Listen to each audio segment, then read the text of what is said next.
Alright, this is Pure Miss from GoSuGamers.net, and oh my gosh, have we seen an amazing 3 games coming out of these two players the past 3 games. And this is the Go4 SE2 StarCraft 2 finals, their StarCraft 2 weekly tournament. And these two players are playing for 100 euros here, and they're going to be playing it out game 4 on Scrap Station.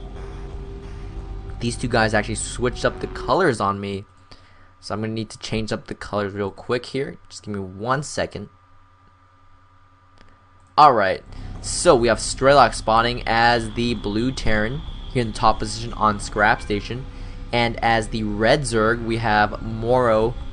Oh man, I'm so tired from casting the last 3 games because it's so exciting, so much action going on. I feel like I'm swimming through this like sea of aggression from both players. It's been really awesome.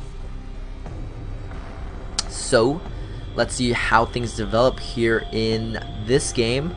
I don't expect anything less epic than what we saw in the past 3 games, because these two players are teammates, they're friends, they're playing just with a ton of passion, ton of fun, because they know each other's. They know that there's not gonna be too much hard feelings if they lose the 100 euros, because they're both great players and they have a shot at it next week. And it's just great environment, and just great environment to grow these epic matchups that we've been seeing. Looks like Morrow is gonna go for his fast expansion here, because the rush distance is just so long on Scrap Station. You can easily take the fast expansion with not too much of a problem.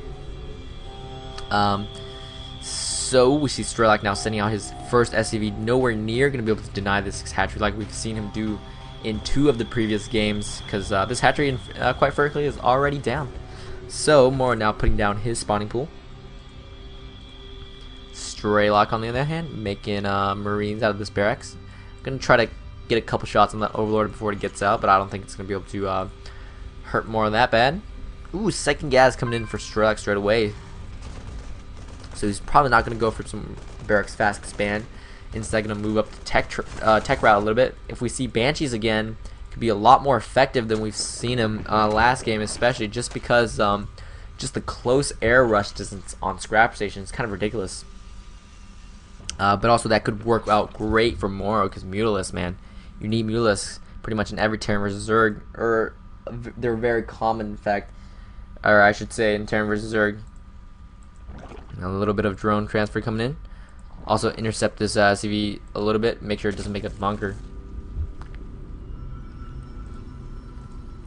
So got some standard play coming out for both players. A factory wall off from Strelok, probably gonna mean a either a Hellion medevac drop or Banshees. We'll see.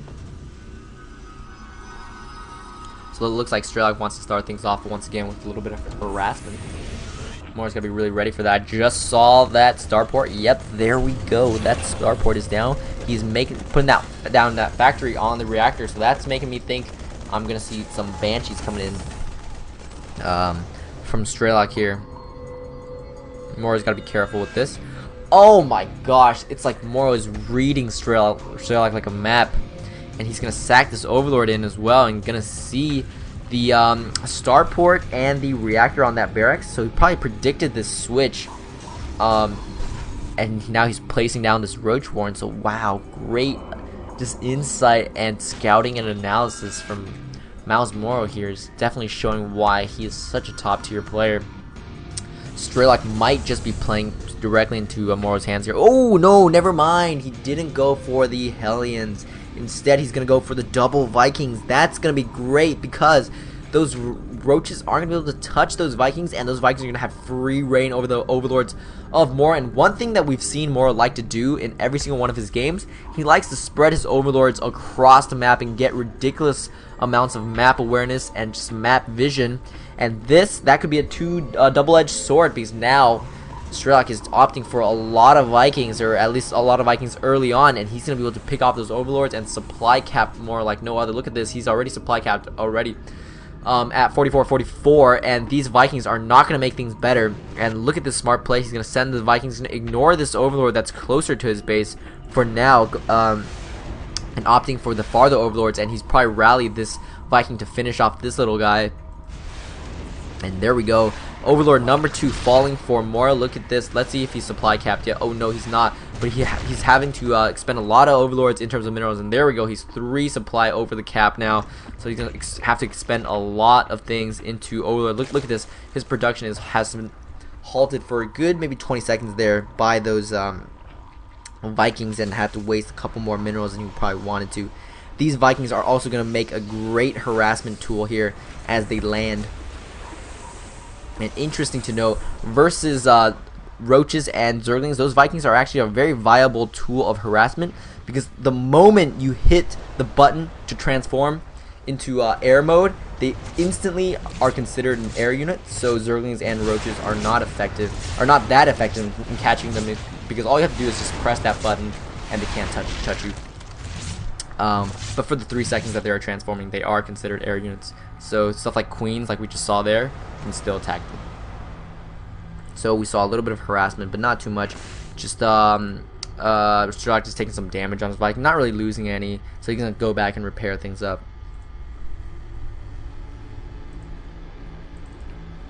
So now Morrow, seeing those Vikings, gonna transition into those Hydralisks, as well as get the Groove Spine upgrade, which is going to increase the Hydralisk range by 1.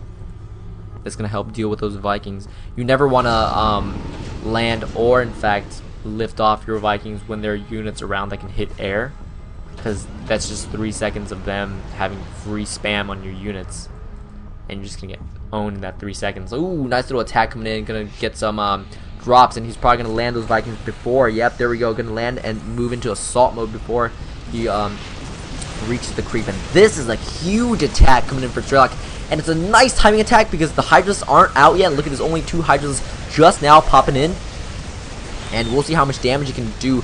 Medevacs healing things up really nice. That one Marauder I just saw is taking a whole bunch of damage, and look at Morrow's units fall. Those Vikings are actually pretty good on ground. They dish out some nice damage per second on just anything they hit.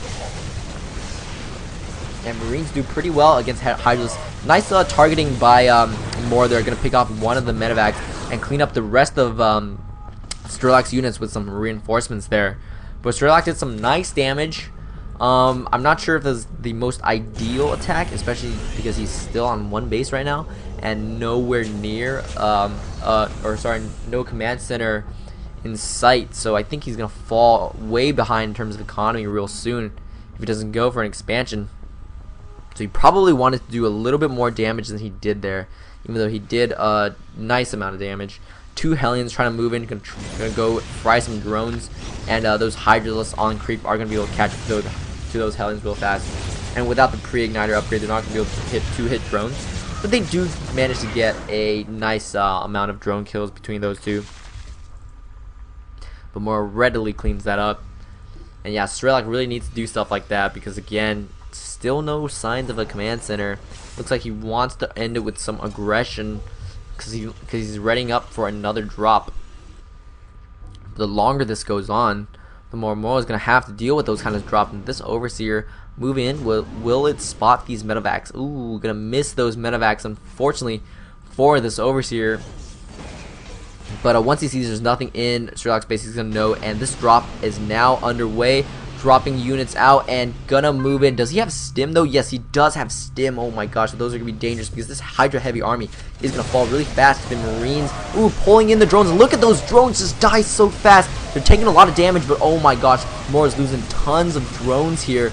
And we'll see what comes out. Ooh, I think those Hydras are gonna fall. Yeah, the Marines just dish out so much DPS, and Morrow wasting so many drones trying to tank that and trying to take that. I think that's it. I think Morrow just lost way too many drones in that attack. And Strelok, ooh, even taking out that spawning pool. Ouch, that's gonna hurt Morrow quite a bit here. Let's just take a look at the unit count to see how many harvests. Ooh, 25 drones. So Strelok evening things up in terms of economy, I would say. But taking out that spawning pool at the end was huge. That really just added just a little bit of zing to that attack there at the end.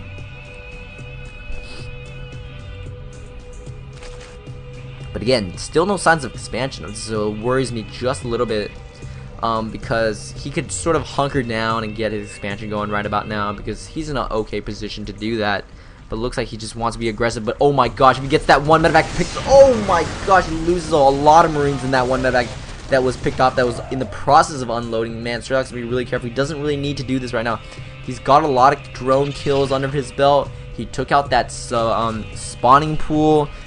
Now is the time for him to take an expansion, but oh man, he's got to be really careful. Okay, that medevac gets managed to get away, but yeah, like I said, there we go. Finally that expansion is gonna go down, but now he is again not in the best of positions to do this. Ooh, 2 changelings trying to go in, but denied by that supply depot raise there. So once again, I think Morrow's pulling ahead in terms of this game here. Ooh, looks like he hasn't even rebuilt his spawning pool yet. Did Morrow rebuild that? No, so there's no spawning pool yet out on the field, so that means there's not going to be any banelings at all versus Strelok. No banelings versus a Terran player. We'll see how that works out. And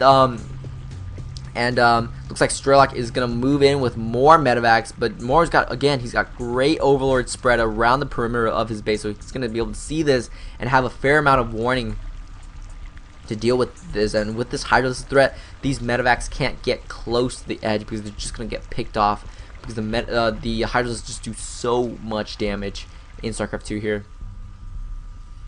Command center now just barely getting made and gonna probably float here as soon as it is made. However, this overseer is gonna see it immediately. Those medevacs are gonna return home. Strelok's probably realizing, oh no, never mind. He's gonna load up more units and get those guys full before he tries something. But again, he's teetering on a knife's edge here, because if he loses that forest, he's gonna be in huge trouble. Looks like Morrow's a little bit thin in terms of army. Ooh, finding a nice place to drop. He's going to be able to unload his units and attack Morrow's front straight up. And wow, Morrow's only on Hydralisk alone. And that's horrible versus Stim Marines, because Marines just rape Hydralisk so hard. Oh my gosh. Attack moving in. We'll see how Morrow can hold this off. Ooh, those drones are melting like butter. And those Stim Marines doing a number on those Hydralisks. The Queen falling as well. That was his main tank. Oh man, Morrow's units composition just was not enough to deal with that. And oh man, Morrow gonna fall right there to great aggression from Strelok. Those Stim Marines really pulling it out there at the end. They just needed roaches, needed banelings there to deal with that. But with no spawning pool and no roaches, just Morrow really didn't have the answer to the unit composition of Strelok. Again, those Marines just hurt so hard. Alright, moving on into game 4 here.